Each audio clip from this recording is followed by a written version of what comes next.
Hi, my name is Anshul Tripathi. I'll be heading to the University of Pennsylvania this fall and I'm looking to study computer science.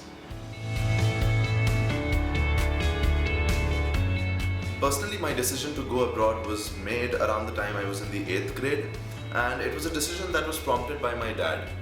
Eventually, what attracted me to studying abroad was the fact that it offered a lot more flexibility than studying in India would.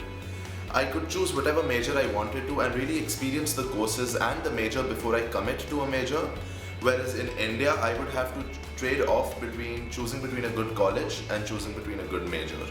And I think that was the dilemma that I faced initially, when I was trying to decide whether I wanted to study in India or in the US or UK, and I ended up choosing the US. We did explore the option of UK, but since it didn't offer a lot of flexibility in terms of curriculum and major decisions, I did not go for UK. I went with the United States.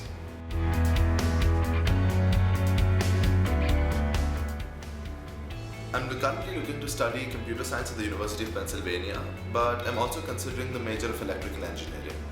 I think the reason that I chose these two majors from the wide variety of options I had was the immense amount of prior exposure I had to working with a lot of hardware, with software, with robotics, electronics, and I love the physics and math behind it.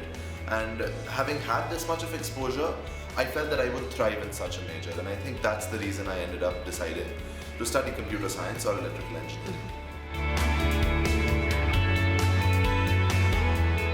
Having made the decision to go abroad early on, I knew quite a bit about the application process before I approached the Red Pen, and I think I knew enough that I needed help.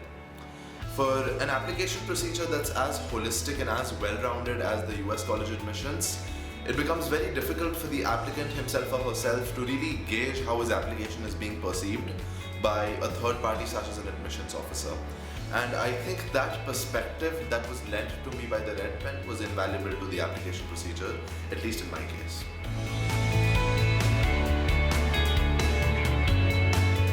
I think what surprised me the most about this application process was the amount of self-reflection that the essay work required.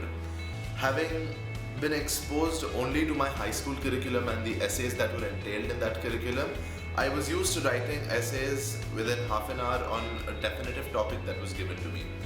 These essays, on the other hand, required a lot of brainstorming, and it required months of brainstorming to make sure that what I wrote down on paper was a true reflection of who I was. And that took time, and that took effort, and that took quite a few months to really chisel down to perfection. And the Red Pen helped out greatly with that. They really made an effort to go out of their way to get to know me, to get to know my strengths and weaknesses. And for someone like me who is not used to putting themselves out there, whether it's on paper or whether it's in social occasions, to really get myself down within a span of 650 words. Thank you so much for watching the video. If you liked it, please give it a thumbs up and subscribe for more from the Red Pen.